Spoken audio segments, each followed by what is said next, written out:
அன்பர்களுக்கு வணக்கம். வேதாத்ரியாவில் உங்களை சந்திப்பதில் பெருமகிழ்ச்சியடைகிறோம். நீங்களும் உங்கள் அன்பு குடும்பமும் வாழ்க வளமுடன். வேதாத்ரியா சப்ஸ்கிரைப் செய்து வழங்கும் வேதாத்ரிய உண்மை தத்துவங்களையும் வேதாத்ரிய சிந்தனை கருத்துக்களையும் அறிந்து கொள்ளுங்கள். உங்கள் யோக பயணத்தில் உன்னத நிலையை பெறுங்கள். மெய்ப்பொருள் உண்மை ரகசியங்களை அறிந்து உணர்ந்து உங்கள் வாழ்வை வளமாக்கிக் கொள்ளுங்கள். நன்றி. வாழ்க வளமுடன். அன்பர்களே, இனி இன்றைய சிந்தனை கருத்தை நம் வேதாத்ரியாவில் காணலாம். வணக்கம் அன்பர்களே. வேதாத்ரியா வழியாக உங்களை சந்திப்பதில் பெருமகிழ்ச்சி அடைகிறேன். நீங்களும் உங்கள் அன்பு குடும்பமும் வாழ்க வளமுடன். இன்று ஒரு சிந்தனை கருத்தை காணலாம். நமது வேதாத்ரியாவில் ஒரு குறிப்பிட்ட கருத்து கொண்ட கேள்வி அடிக்கடி கேட்கப்படும். அது என்னவென்றால், மாதவிலக்கு நேரங்களில் தவம் செய்யலாமா? மாதவிலக்கு நேரங்களில் உடற்பயிற்சி செய்யலாமா? மாதவிலக்கு நேரங்களில் ஜீவகாந்த பெருக்க பயிற்சி செய்யலாமா என்று கேட்பார்கள். இந்த கேள்வியை கேட்பது உண்மையிலேயே ஆண்களா அல்லது பெண்களா என்று அடையாளம் காண முடியாது. ஏனென்றால் அவர்கள் பெயர்கள் ஒரு குறிப்பிட்ட அமைப்பில் அமைந்திருக்கும். எளிதில் கண்டுபிடிக்க முடியாத அளவிற்கு அமைந்திருக்கும். உங்களுக்கு ஒரு சந்தேகமிடும், இந்த விஷயத்தில் ஆண்களுக்கு என்ன ஒரு அக்கறை என்று ஒரு கேள்வி எழலாம். காரணம், நம்மை ஆழம் பார்க்கிறார்கள் என்று சொல்லலாம். அதாவது, இவர் வேதாத்ரியத்தில் இருக்கிறார், எப்படியான கருத்தை சொல்லுகிறார் என்று பார்க்கலாம் என்று ஒரு பரிசோதனையாக இந்த கேள்வியை கேட்பார்கள். ஏனென்றால் பெரும்பகுதியான பெண்கள் இந்த கேள்வியை பொதுவெளியில் கேட்க மாட்டார்கள் என்பது உறுதியானது.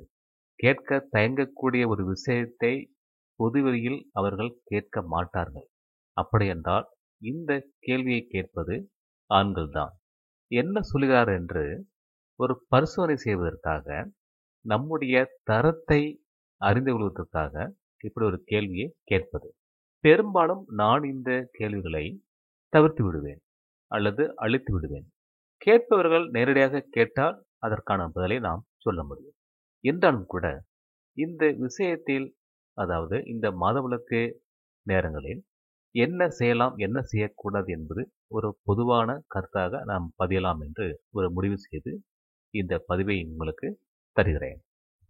இந்த மாதவிலக்கு என்பது என்ன என்று பார்க்கும் பொழுது, ஒரு பருவம் வந்த பெண்ணுக்கு நடக்கக்கூடிய இயல்பான ஒரு நிகழ்ச்சியாகும்.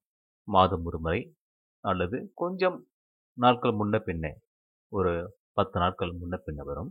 தொடர்ந்து வரும் என்று சொல்ல முடியாது. சில நேரங்களில் ஒரு மாதத்திற்கு பிறகு கூட வர வாய்ப்பு இருக்கு. ஏனென்றால் அவருடைய உடலை பொறுத்து, இந்த இயற்கையின் போக்கை பொறுத்து இந்த மாதவிலக்கு என்பது தொடர்ந்து நடைபெறும். இதன் முக்கிய நோக்கம், ஒரு பெண்ணுக்கு உருவாகக்கூடிய கருமுட்டை ஒரு குழந்தையை பெற்றெடுக்க உருவாக்கி கொள்ள தயாராக இருக்கிறது. அந்த தயார்படுத்தலில் இரத்தமும் இரத்த திசுக்களும் இந்த கருப்பையில் ஒரு சுவரை கட்டுகிறது. ஒருவேளை குழந்தை உருவாகிவிட்டால் இந்த கருப்பை தாங்க வேண்டும் என்ற ஒரு பாதுகாப்பு நோக்கோடு இயற்கையின் முன் திட்டமாக ஒரு அமைப்பை உருவாக்குகிறது. ஒரு சுவர் போல ஒரு அமைப்பை உருவாக்குகிறது. குழந்தை உருவாகவில்லை, கரு ஏற்படவில்லை என்றால் உடனடியாக அந்த சுவர் உடைந்து வெளியேறுகிறது.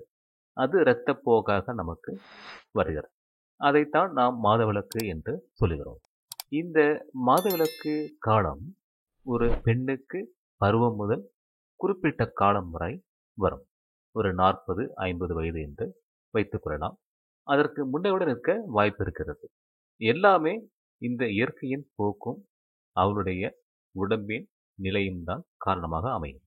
இந்த மாதவிலக்கு என்ற இரத்தப்போக்கு நிகழும் பொழுது உடலும் மனமும் சோர்வுறும். ஏனென்றால் ஒரு குறிப்பிட்ட சதவிகித உடல் சக்தியை அவர்கள் இழந்து விடுவார்கள். ஒரு மயக்கம் போல வரும், அடிவேறு வலிக்கும், தலை வலிக்கும், உடல் பாரமாக இருக்கும், உட்கார முடியாது, படுத்தாலும் கஷ்டமாக இருக்கும். இப்படி பலவிதமான தொந்தரவுகள் அங்கே இருக்கும். இந்த நேரத்தில் அவர்கள் அமைதியாக இருக்க வேண்டும் என்பதற்காகத்தான் நம்முடைய முன்னோர்கள் ஒரு குறிப்பிட்ட சடங்கு முறையை கொடுத்து, நீ இப்படி அமைதியாக இரு என்று இருக்க சொன்னார்கள். ஆனால் காலப்போக்கிலும் இந்த உலக மாற்றத்திலும் அப்படியான நிலை நமக்கு அமையவில்லை. ஏனென்றால் எல்லோருமே இந்த பொருள் முதல்வாத உலகில் இயங்கிக் கொண்டே இருக்கிறோம். ஆண்களுக்கு சமமாக பெண்களும், சிலவேளை ஆண்களை விட பெண்கள் அதிகமாகவும் செயல்படுகிறார்கள். இந்த காலகட்டத்தில் அப்படியான ஒதுங்கி இருக்கக்கூடிய நிலை முடியாது. இதற்கு மாறுதலாக என்ன செய்யலாம் என்று பார்க்கும் பொழுது, மனதை உடலை அமைதியாக வைக்கக்கூடிய நிலையில் கொஞ்சம் அவர்கள் தன்னை மாற்றிக்கொள்ளலாம். இயல்பான வேலைகளிலிருந்து விலகிக் கொள்ளாமல் அதை பார்த்து கொண்டே ஒரு மன உறுதியை, அமைதியை அங்கே உருவாக்கிக் கொள்ளலாம். இந்த நேரத்தில் ஒரு கடின வேலையோ, மனம் ஒன்று செய்யக்கூடிய வேலையோ, உடல் உழைப்பை தரக்கூடிய உடற்பயிற்சியோ செய்ய வேண்டிய அவசியமில்லை. ஏனென்றால் ஒரு பக்கம் சக்தி இழப்பு இருக்கும் பொழுது நாம் அமைதியாக உட்கார்ந்து சக்தியை கூட்டிக் கொள்ள வாய்ப்பே இல்லை. ஏனென்றால் இது இயற்கையாக நடக்கக்கூடிய ஒரு விஷயம். இந்த இயற்கைக்கு மாறாக நாம் செயற்கையாக எதையுமே செய்ய முடியாது. செய்தாலும் பலன் தராது. அது இன்னும் கொஞ்சம் அதிகமாக அந்த வலியையும் பிரச்சனையையும் உண்டாக்குமே தவிர தீர்வை தராது. இதற்கு ஒரே வழி அமைதியாக அதை ஏற்றுக்கொண்டு நிகழ்வதுதான், கடந்து போவதுதான்.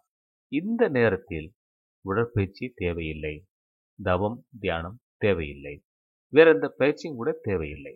அமைதியாக உட்கார்ந்திருந்தால் போதும், நன்கு தூங்கி எழுந்தால் கூட போதுமானதுதான்.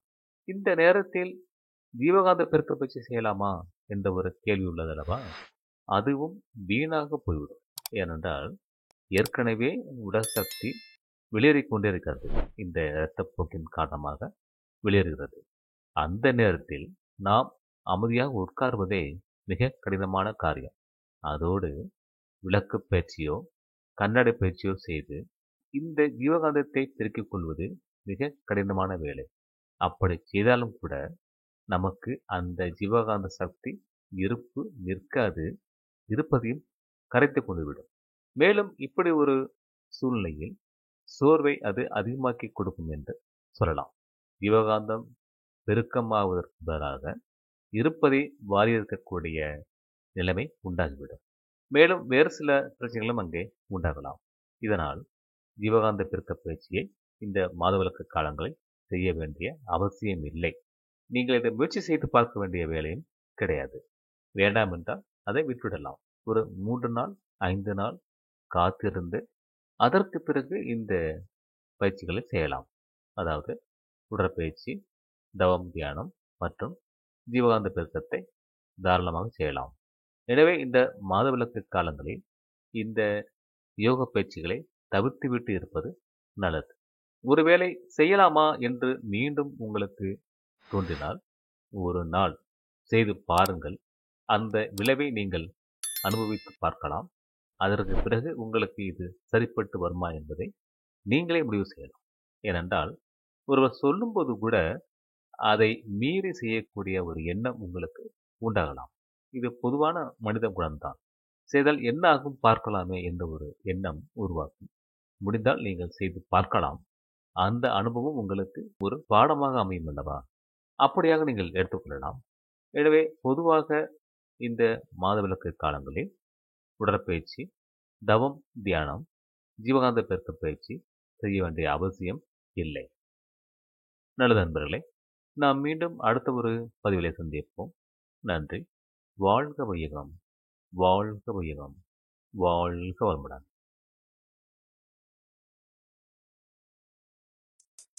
வணக்கம் அன்பர்களே, வாழ்க வையகம், வாழ்க வளமுடன். வேதாத்திரிய சேனலோடு இணைந்து கொள்ளுங்கள். உங்கள் உடல் நலம், மனவளம், உயிர் வளம் பெருக்கிக் கொள்ளுங்கள். உங்கள் வாழ்க்கையையும் பொருளாதாரத்தையும் உயர்த்திக் கொள்வதற்கான வழிகள் இங்கே சொல்லப்படுகின்றன.